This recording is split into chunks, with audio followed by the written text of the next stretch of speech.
বিসমিল্লাহির রহমানির রহিম। সুপ্রিয় শিক্ষার্থীবৃন্দ, সরকারি শহীদ আব্দুল সালাম কলেজ কালিয়া নড়াইল ব্যবসায় শিক্ষা বিভাগের 2020-21 শিক্ষাবর্ষের উৎপাদন, ব্যবস্থাপনা ও বিপণন প্রথম পত্রের ছাত্রছাত্রীদেরকে স্বাগত জানাচ্ছি। সুপ্রিয় শিক্ষার্থীবৃন্দ, ইতিপূর্বে উৎপাদন, ব্যবস্থাপনা, বিপণন প্রথম অধ্যায়ের 2টা ক্লাস তোমাদের আমি নিয়েছি। আশা করি সেখান থেকে তোমরা প্রথম অধ্যায়ের প্রাথমিক ধারণা পেয়ে গেছো। আজকের ক্লাসে পরবর্তী পর্যায়ে আমি তোমাদেরকে ধারণা দেওয়ার চেষ্টা করব। আমি মোহাম্মদ ফখরুল আলম, সহকারী অধ্যাপক, মার্কেটিং বিভাগ, সরকারি শহীদ আব্দুল সালাম কলেজ কালিয়া নড়াইল। এরপর আমার মোবাইল নম্বর আমি এখানে সংযোজন করেছি। তোমাদের কোনো বিষয় আজকের ক্লাস থেকে অথবা ইতিপূর্বের ক্লাস থেকে যদি কোনো বিষয় বুঝতে না পারো, তাহলে আমার কাছে ফোন করে সে বিষয়টা সম্পর্কে পরিষ্কার হওয়ার চেষ্টা করবে। আজকে আমরা যে বিষয়গুলো আলোচনা করব, স্ক্রিনে দেখো, প্রথম অধ্যায় উৎপাদন। গত ক্লাসে আমি উৎপাদনের ধারণা সম্পর্কে তোমাদের সাথে আলোচনা করেছি। এরপরে উৎপাদনের বিভিন্ন রূপ বা প্রকারভেদ সম্পর্কে আলোচনা করেছি। সেখানে উৎপাদন কি, উৎপাদন বলতে কি বোঝায়, এ বিষয়ে তোমরা পরিষ্কার ধারণা পেয়েছ। এবং উৎপাদন কত প্রকার, উৎপাদন কত রূপে আমাদের মাঝে আসে, সে বিষয় সম্পর্কে তোমরা ধারণা পেয়েছ। আজকে যে বিষয়ে আলোচনা করব, এর পরবর্তী স্টেপ দেখো যে উৎপাদনের আওতা। আমরা যে উৎপাদন যেটা বলি, তার আওতা বা পরিধি কতটুক সীমার ভিতরে উৎপাদন সীমাবদ্ধ রয়েছে, এবং উৎপাদনের গুরুত্বটা কি, উৎপাদন না হলে বা কি হতো, উৎপাদন কেন এত গুরুত্বপূর্ণ, উৎপাদন ব্যবস্থাপনা বিষয়ের প্রথম অধ্যায় উৎপাদন সম্পর্কে আলোচনা, সেই উৎপাদনের গুরুত্বটা কি, সে বিষয় সম্পর্কে তোমাদেরকে ধারণা দেওয়ার চেষ্টা করব।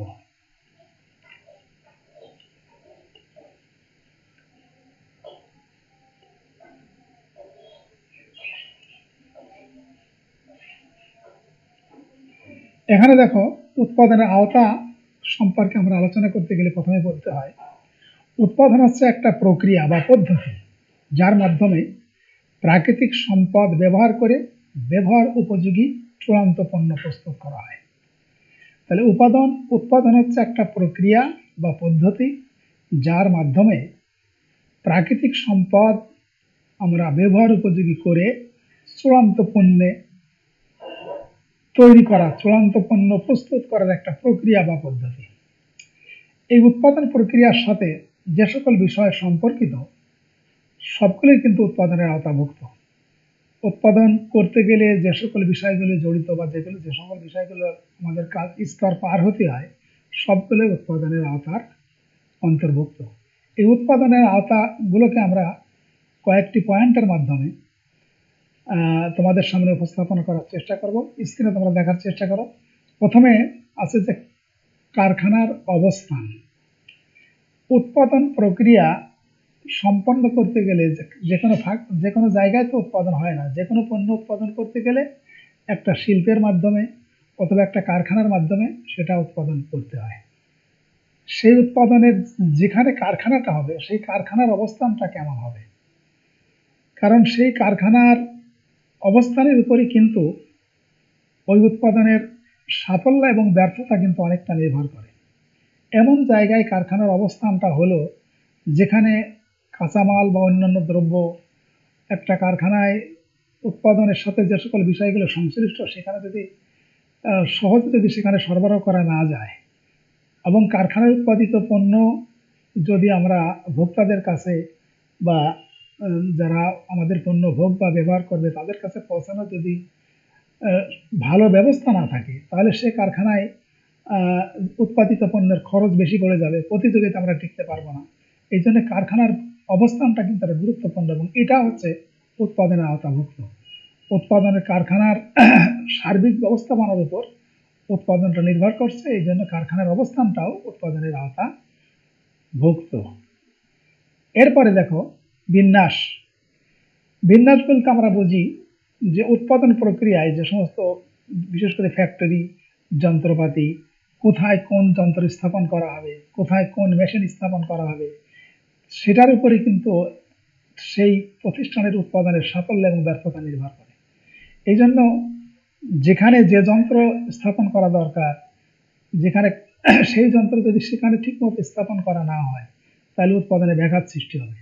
এই জন্য বিন্যাসটাও এই উৎপাদনের একটা আওতাভুক্ত। এরপর হচ্ছে পণ্য ডিজাইন। ডিজাইন বলতে আমরা বুঝি যে উৎপাদন করার আগে ওই পণ্যের আকার আকৃতি কেমন হবে, তার রং কেমন হবে, সে সম্পর্কে পূর্বের একটা ধারণা, সেই ধারণা অনুযায়ী কিন্তু পণ্য একটা নকশা প্রণয়ন করা হয়, সেই নকশা অনুপাতে পণ্য ডিজাইন করা হয় এবং পণ্য ডিজাইনের উপরই সেই পণ্য ভোক্তার কাছে আপনার গ্রহণ এবং বর্জন নির্ভর করে। কোনো পণ্যের ডিজাইন যদি সুন্দর হয়, তোমার প্রতিযোগী প্রতিষ্ঠানের তুলনায় তোমার পণ্য যদি ডিজাইন সুন্দর না হয়, তাহলে নিঃসন্দেহে সে পণ্য বাজারে চলবে না। এজন্য পণ্য ডিজাইনটাও উৎপাদনের আওতাভুক্ত। এরপরে উপকরণ বন্টন। উপকরণ বন্টন বলতে এটা হচ্ছে উৎপাদনের আরেকটা আওতাভুক্ত। উপকরণ সমূহ কতটুকু ব্যবহার করা হবে সেটা আপনার এখানে বিবেচনা করা হয়। এরপরে আপনার কিভাবে ব্যবহার করা হবে এটা হচ্ছে উৎপাদনের আওতাভুক্ত। এরপরে আসতেছে হচ্ছে শিডিউলিং। উৎপাদন কার্যক্রম পরিচালনার জন্য উৎপাদন প্রক্রিয়ার প্রতিটি কাজ আপনার বা প্রক্রিয়া কতক্ষণ ধরে চালু থাকবে, উৎপাদনের মেশিন কতক্ষণ চলবে, কোন কাজের পরে কোন কাজ হবে, এগুলো যদি প্রথমেই যদি আমাদের শিডিউল না থাকে, তাহলে মাঝে মেশিন অনেক সময় বসে থাকতে পারে, অথবা কর্মতৎপরতা অনেক সময় থেমে যেতে পারে, উৎপাদন প্রক্রিয়া থেমে যেতে পারে। এই জন্য যথোপযুক্ত শিডিউলিংটাও উৎপাদনের আওতাভুক্ত। এরপরে হচ্ছে উৎপাদন পরিকল্পনা এবং নিয়ন্ত্রণ। একটা প্রতিষ্ঠানে কতটুকু পণ্য উৎপাদন করা হবে, কি পরিমাণ উৎপাদন করা হবে, সে সম্পর্কে একটা পূর্ব পরিকল্পনা, আমাদের প্রি প্ল্যান থাকতে হবে। যে কারখানা যত সুন্দরভাবে পরিকল্পনা করতে পারবে এবং সেটা নিয়ন্ত্রণ করতে পারবে, সেই কারখানা বা সেই প্রতিষ্ঠানের পণ্য বেশি আপনার সাকসেসফুল ভাবে এবং যেভাবে সে পরিকল্পনা করেছে সেই অনুপাতে কিন্তু সে পণ্য উৎপাদন হবে।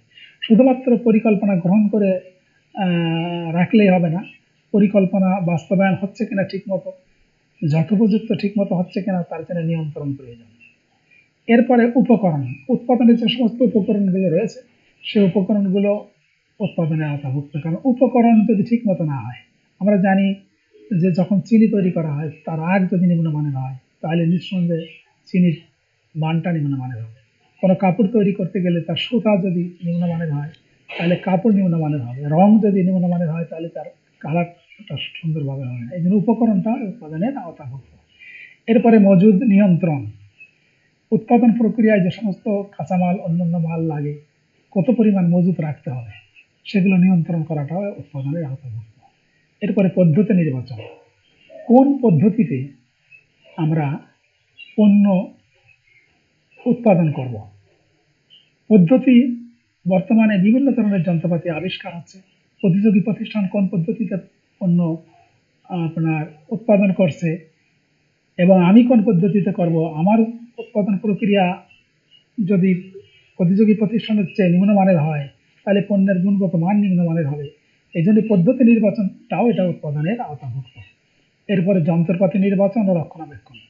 যে সকল যন্ত্রপাতি দিয়ে আমি পণ্য আমাদের নির্বাচন করার সময় আমাকে অবশ্যই খেয়াল রাখতে হবে যে উৎপাদনের জন্য যে সমস্ত যন্ত্রপাতি লাগে, উন্নত মানের যন্ত্রপাতি এবং সেই পণ্যের গুণগত মান যাতে ঠিক থাকে, পণ্য যাতে কখনো না হয়ে যায়, নিম্নমানের যদি না হয়। এই জন্য পণ্যের মান যেমন ঠিক রাখতে হবে, সেটা যাতে পণ্য যাতে যন্ত্রপাতি যাতে ঠিক মতো থাকে, কোনো যদি বিকলাঙ্গ কোনোটা, সেই পণ্য যদি কোনোটা যন্ত্রপাতি যদি আপনার কোনোটা অচল হয়ে যায় বা নষ্ট হয়ে যায়, তাহলে সেটা কিভাবে মেরামত করতে হবে, কত দ্রুত করতে হবে, সে ব্যাপারে পূর্ব পরিকল্পনা থাকতে হবে। এটা হচ্ছে যন্ত্রপাতি নির্বাচন এবং রক্ষণাবেক্ষণ। এরপরে মান নিয়ন্ত্রণ। উৎপাদনের মান নিয়ন্ত্রণ করাটাও আপনার এই উৎপাদনের আওতাভুক্ত। মানের উপর কিন্তু একটা বিশাল ওই পণ্যের কার্যকারিতা, ওই পণ্য বাজারে টিকে থাকবে কিনা, এই জন্য উৎপাদন প্রক্রিয়ায় পণ্যের মান নিয়ন্ত্রণটা উৎপাদনে অন্তর্ভুক্ত। এরপরে কারখানার পরিবেশ, যেখানে প্রথমে আমরা কারখানার অবস্থানের কথা আলোচনা করেছি, এরপরে কারখানার পরিবেশ, যেখানে পণ্য উৎপাদন হবে সেখানকার কর্মচারী, পারিপার্শ্বিক অবস্থা, সকল বিষয়ে উৎপাদনের সাথে জড়িত। কারণ এদের আপনার পারিপার্শ্বিক অবস্থার উপরই উৎপাদনের সাফল্য এবং ব্যর্থতা নির্ভর করে। এই জন্য এটাও আপনার কারখানার পরিবেশটা উৎপাদনের আওতাভুক্ত। এরপরে উৎপাদন ক্ষমতা, আমি কত পরিমাণ পণ্য উৎপাদন করতে পারবো, উৎপাদন ক্ষমতার উপর। উৎপাদন যদি বেশি করতে পারি তাহলে আমার মুনাফার পরিমাণে বেশি হবে, আমার টোটাল বিক্রি পরিমাণে বেশি হবে, আমি বেশি অর্থনৈতিকভাবে লাভবান হব। এই জন্য উৎপাদন ক্ষমতাটাও উৎপাদনের আওতাভুক্ত। এরপরে হচ্ছে প্রশিক্ষণ। উৎপাদন প্রক্রিয়ায় যে সকল কর্মকর্তা কর্মচারী যারা জড়িত থাকবে তাদেরকে বিভিন্ন সময় প্রশিক্ষণের ব্যবস্থা করতে হবে, যে প্রশিক্ষণের মাধ্যমে তারা উৎপাদনের কাজটা সুষ্ঠু সুন্দরভাবে করতে পারবে, তাদের কাজের মাঝে গতিশীলতা আসবে, তারা পূর্বের তুলনায় আরো দক্ষতার সাথে কাজ সম্পন্ন করতে পারবে, উৎপাদন সুষ্ঠু সুন্দরভাবে হবে। তাহলে উৎপাদনের যে সমস্ত উপাদানগুলো আমরা এখানে আলোচনা করলাম, এগুলো ব্যতিরিক্ত কিন্তু উৎপাদন সম্ভব নয়। উৎপাদন কর্মকাণ্ড সুষ্ঠু সুন্দরভাবে সম্পন্ন করতে গেলে এই কারখানার অবস্থান থেকে শুরু করে প্রশিক্ষণ পর্যন্ত সকল উপাদানগুলো উৎপাদন প্রক্রিয়ার সাথে জড়িত।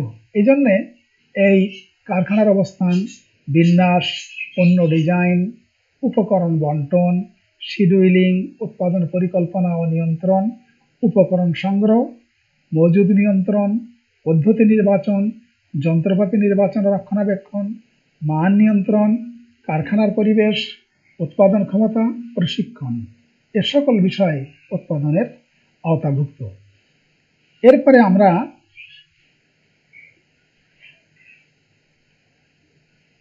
উৎপাদনের গুরুত্ব সম্পর্কে আলোচনা করব। ইতিপূর্বে আমরা উৎপাদনের ধারণা, উৎপাদন বলতে কি বোঝো, উৎপাদনের রূপ, উৎপাদনের আওতা, এ বিষয় সম্পর্কে আলোচনায় আমরা দেখতে পাচ্ছি যে উৎপাদন যদি না থাকে তাহলে আমরা আজ যে নিত্য নতুন পণ্য আমরা ভোগ বা ব্যবহার করছি, সারা বিশ্বে যে পণ্যই তৈরি হোক না কেন, আজ আমরা বিশ্বের অপার প্রান্তে বসেও সেই পণ্য ভোগ বা ব্যবহার করতে পারছি। সারা বিশ্বে কোন পণ্য ব্যবহার করলে আমরা অপেক্ষাকৃত আমাদের জীবন আরো স্বাচ্ছন্দ্য হবে, আমাদের জীবনযাত্রার মান আরো উন্নত হবে, আমরা আরো জীবনকে আরো বেশি উপভোগ করতে পারবো, এটা কিন্তু উৎপাদনের উপরে নির্ভর করতেছে। একটা পণ্যের যে বিচিত্র রূপ, এটা উৎপাদনের ফলেই কিন্তু সম্ভব হচ্ছে। উৎপাদন প্রক্রিয়ায় ভেরিয়েশনের মাধ্যমে ভোক্তাদেরকে আকৃষ্ট করা হচ্ছে, যে কারণে আমরা উৎপাদনের কারণে আমরা নতুন নতুন পণ্য ভোগ বা ব্যবহার করতে পারছি। এবং সারা বিশ্বব্যাপী আজ যে বিচিত্র ধরনের মানুষ, তাদের বিচিত্র তাদের চাহিদা এবং চাহিদার সাথে সঙ্গতি রেখে উৎপাদন প্রক্রিয়া, উৎপাদক যারা, তারা নতুন নতুন পণ্য উৎপাদন করতেছে। এই জন্য উৎপাদনের গুরুত্বটা কিন্তু ব্যাপক। উৎপাদন, যদি আমরা জানি যে আদিম যুগে যখন উৎপাদন করাটাই ছিল সমস্যা, পরবর্তীতে শিল্প বিপ্লবের মাধ্যমে যখন উৎপাদন প্রক্রিয়া বৃদ্ধি পেতে লাগলো, তখনই কিন্তু মানুষের ভোগ এবং জীবনযাত্রার মান ক্রমান্বয়ে উন্নত হতে লাগলো এবং মানুষ তার জীবনযাত্রাকে আপনার আরো সমৃদ্ধ করার জন্য, তাদের জীবনকে আরো ভোগ করার জন্য তারা আবার নতুন নতুন পণ্য কিন্তু তারা ভোগ বা ব্যবহার করার সুযোগ পাচ্ছে। এগুলো কিন্তু উৎপাদনের ফলে। উৎপাদন যদি থেমে থাকে তাহলে দেশের অর্থনীতি, মানুষের যেমন জীবনযাত্রার মান, তাদের অর্থনৈতিক মানে তাদের আয় যেমন কমে আসে, সেটা তাদের দেশের অর্থনৈতিক ভাবেও দেশ ক্ষতিগ্রস্ত হয়। বৈদেশিক অতিরিক্ত পণ্য উৎপাদনের ফলে আমরা সেগুলো বিক্রি করে বিদেশে রপ্তানি করে বৈদেশিক মুদ্রা অর্জন করে দেশ অর্থনৈতিকভাবে আমরা স্বাবলম্বন হচ্ছি। এই জন্য উৎপাদনের গুরুত্বটা কিন্তু নিঃসন্দেহে খুবই গুরুত্বপূর্ণ।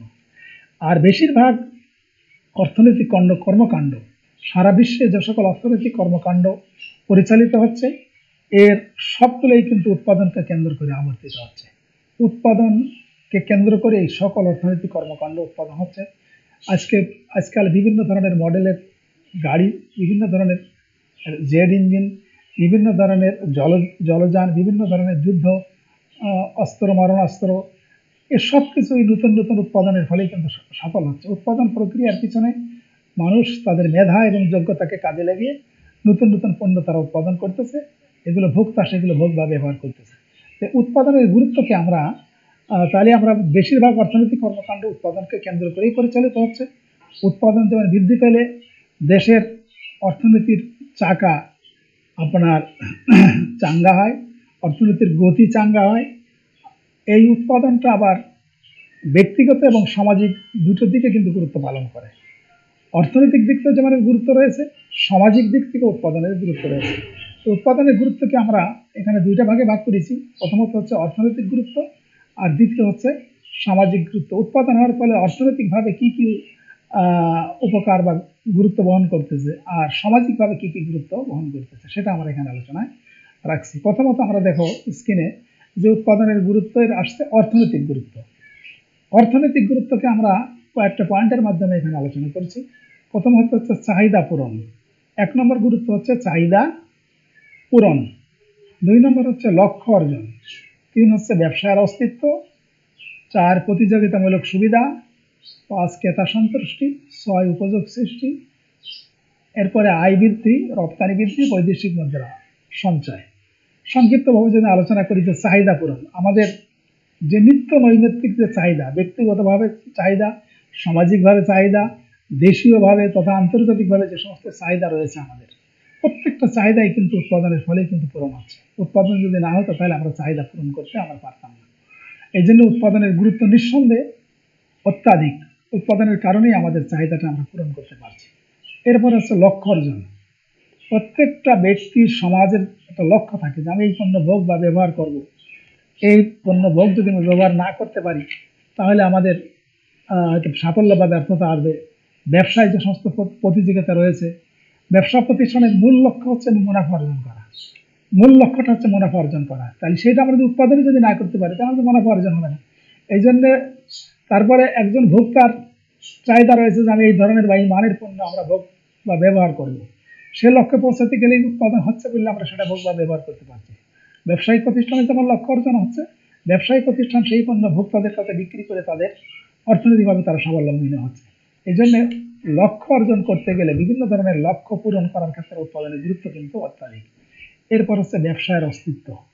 ব্যবসায়ের অস্তিত্ব, ব্যবসায় যদি টিকে থাকতে হয় তাহলে নতুন নতুন পণ্য তাদের উৎপাদন করতে হবে, অতিরিক্ত পণ্য উৎপাদন করতে হবে, সেগুলো বিক্রি করে তাদের ব্যবসায়ের খরচ, কর্মচারী খরচ, নিজের সকল খরচ বহন করার পরে ওর সাথে মুনাফা যোগ করে লাভ করার পরেই কিন্তু তারা সে ব্যবসায় টিকে থাকবে। এবং ব্যবসার অস্তিত্ব রক্ষা করতে গেলে অবশ্যই উৎপাদন লাগবে। উৎপাদন যদি বন্ধ হয়ে যায় তাহলে ব্যবসার অস্তিত্ব থাকবে না। এরপরে এসেছে প্রতিযোগিতামূলক সুবিধা। প্রত্যেকটা পণ্য তৈরি করার ক্ষেত্রে তুলনামূলকভাবে কিন্তু প্রতিযোগিতার মাধ্যমে তারা প্রতিযোগিতায় লিপ্ত হচ্ছে যে কোন পণ্য কতটা সুযোগ সুবিধা দিতে পারে। অপেক্ষাকৃত প্রত্যেক উৎপাদনকারী তাদের উৎপাদন প্রক্রিয়ায় প্রতিযোগিতায় লিপ্ত হয়েছে। উৎপাদন প্রক্রিয়ায় প্রতিযোগিতায় লিপ্ত হওয়ার কারণে ভোক্তা বা ব্যবহারকারী নতুন নতুন পণ্য ভোগ বা ব্যবহারের সুযোগ পাচ্ছে। এই জন্য প্রতিযোগিতামূলক সুবিধা উৎপাদনের ফলে সম্ভব হচ্ছে। আমি আজ যে পণ্য উৎপাদন করতেছি সেই পণ্য ভোক্তা যেভাবে ভোগ বা ব্যবহার করছে তার চেয়ে যদি আমরা আরো বেশি পরিমাণ উপযোগিতা সৃষ্টি করতে পারি তাহলে আমার প্রতিযোগিতার পরিমাণটা আরো বেশি বৃদ্ধি পাবে। এরপর হচ্ছে ক্রেতা সন্তুষ্টি। প্রত্যেকটা ক্রেতার সন্তুষ্ট করাটা, বাজারজাতকরণ পরবর্তীতে আমরা যেটা আলোচনা করব যে মার্কেটিং এর মূল লক্ষ্য কিন্তু কনজিউমার স্যাটিসফ্যাকশন, ভোক্তার সন্তুষ্টি বিধান। প্রত্যেকটা উৎপাদনকারী তার উৎপাদিত পণ্য ভোক্তাকে সন্তুষ্ট করার জন্য, ভোক্তা যাতে সেই পণ্য ব্যবহার করে তৃপ্তি পায়, মানসিকভাবে সন্তুষ্ট হয়, সেটা কিন্তু উৎপাদনের মাধ্যমেই সম্ভব। আমার উৎপাদন প্রক্রিয়াটা ভোক্তামুখী যখন হবে, ভোক্তার প্রতি লক্ষ্য থেকে আমি যখন পণ্য উৎপাদন করতে পারবো তখনই ক্রেতা সন্তুষ্ট হবে। এবং উৎপাদনের গুরুত্ব এটা অন্যতম যে ভোক্তা এখানে সন্তুষ্ট হচ্ছে।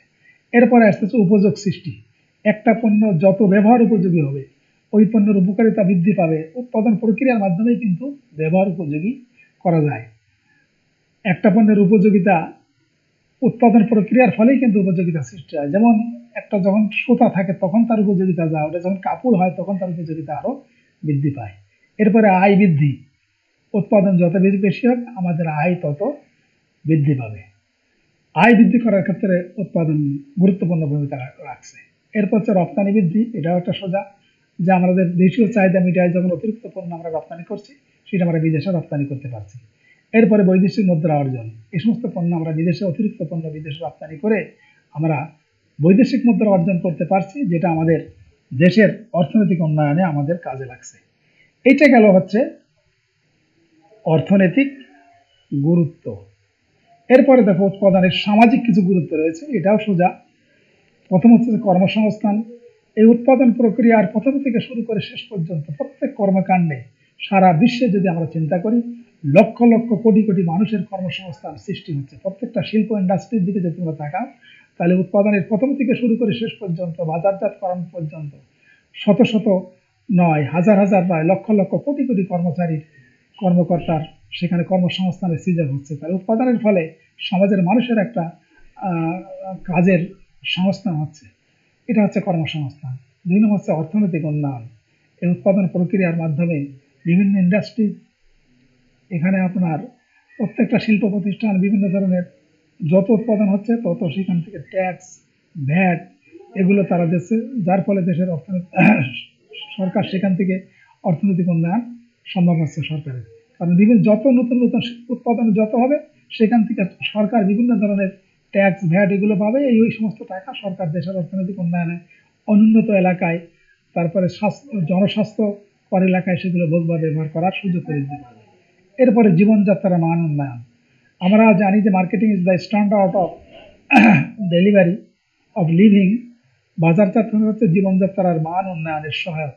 এখন জীবনযাত্রার মান উৎপাদন, যত নতুন নতুন উৎপাদন হবে তত মানুষের জীবনযাত্রার মান কিন্তু উন্নয়ন হবে। আমরা যে লোকটা বাইসাইকেলে চলে বেড়ায়, সে যখন মোটরসাইকেলে চলে বেড়াবে তখন তার জীবনযাত্রার মান আরো উন্নত হবে। যিনি 10,000 টাকা বেতন পাচ্ছে, তিনি যদি 20,000 টাকা বেতন পায়, তাহলে তার ভোগ ব্যবহারের চাহিদা আরো বৃদ্ধি পাবে। বর্তমান প্রচলিত জীবনযাত্রা, আমাদের ভোগ বা ব্যবহার, এটা যত বৃদ্ধি পাবে তত আমাদের জীবনযাত্রার মান আরো বেশি বৃদ্ধি পাবে। এরপরে নতুন নতুন উদ্ভাবন, নতুন নতুন যে সমস্ত আবিষ্কার, এগুলো কিন্তু উৎপাদন প্রক্রিয়ার ফলে সম্পন্ন হচ্ছে। উৎপাদন করতে যে তারা দেখছে যে এই পণ্য উৎপাদন করলে আমরা এই সুযোগ পাচ্ছি, এর সাথে যদি এইগুলো আবার সংযোজন করা হয়, নতুন নতুন যন্ত্রপাতি, নতুন নতুন কলাকৌশল ব্যবহার করে প্রত্যেকটা উৎপাদন প্রক্রিয়ায় নতুনত্ব সৃষ্টি করা হচ্ছে, যার ফলে নতুন নতুন উদ্ভাবন হচ্ছে, নতুন নতুন সৃষ্টি হচ্ছে, নতুন নতুন পণ্য ভোগ বা ভোগ তারা ব্যবহার করতে পারছে। তাহলে আমরা আজকে যে বিষয়গুলো আলোচনা করলাম, 2টা বিষয় আমরা এখানে আলোচনা করেছি। 1 নম্বর হচ্ছে উৎপাদনের আওতা, 2 নম্বর হচ্ছে উৎপাদনের গুরুত্ব। আমরা যে পয়েন্ট আকারে যে বিষয়গুলো আলোচনা করলাম, এগুলো যদি তোমরা আমাদের ক্লাসটা এখানে ফলো করো এবং সাথে সাথে বইয়ের সহযোগিতা নাও, তাহলে আশা করি যে উৎপাদনের আওতা কোনগুলো, কোন কোন বিষয়গুলো উৎপাদনের ভিতরে আর উৎপাদনের বাইরে কোনগুলো, সেগুলো আমাদের বোঝার ক্ষেত্রে তোমাদের আশা করি অসুবিধা হবে না। এরপর হচ্ছে উৎপাদনের গুরুত্ব সম্পর্কে আমরা অর্থনৈতিক গুরুত্ব এবং সামাজিক গুরুত্ব 2টা বিষয় আলোচনা করছি। এই বিষয়টা দুটোই তোমরা, এই পয়েন্টগুলো যদি তোমরা মনে রাখার চেষ্টা করো, তাহলে উৎপাদনের গুরুত্ব সম্পর্কে বিষয়টা তোমাদের পরিষ্কার হবে, তোমাদের বোঝার ক্ষেত্রে সহজ হবে। এরপরেও যদি কোনো বিষয় বা কোনো পয়েন্ট তোমাদের বোঝার অসুবিধা হয়, তাহলে আমি যে স্ক্রিনে যে মোবাইল নাম্বার দিয়েছি, সেই মোবাইল নাম্বারে আমার সাথে যোগাযোগ করার চেষ্টা করবে। ইনশাআল্লাহ বিষয়টা তোমাদেরকে পরিষ্কার হবে। আগামী দিনে আমরা এর পরবর্তী যে সমস্ত বিষয় রয়েছে সেগুলো আলোচনা করব। যেহেতু এখন সারা বিশ্বব্যাপী করোনা মহামারীতে আক্রান্ত, আমরা যেন সবাই স্বাস্থ্যগতভাবে সচেতন থাকি। বাইরে অপ্রয়োজনে, বাইরে প্রয়োজন কখনো যাব না। যদি বাইরে যাই তাহলে অবশ্যই আমরা মাস্ক ব্যবহার করব এবং বাইরে থেকে আসার পরে ঘন ঘন আমরা হাত পরিষ্কার রাখবো। নিজেরা শারীরিকভাবে সুস্থ থেকে আমরা যেন লেখাপড়া করতে পারি, এই পারিপার্শ্বিক মহামারীর মাঝেও যেন আমাদের কাজটা চালিয়ে যেতে পারি, এভাবে তোমরা সচেতন থাকবে। তোমাদের সকলকে ধন্যবাদ জানিয়ে আজকের এই অনলাইন ক্লাস এখানে শেষ করছি। খোদা হাফেজ।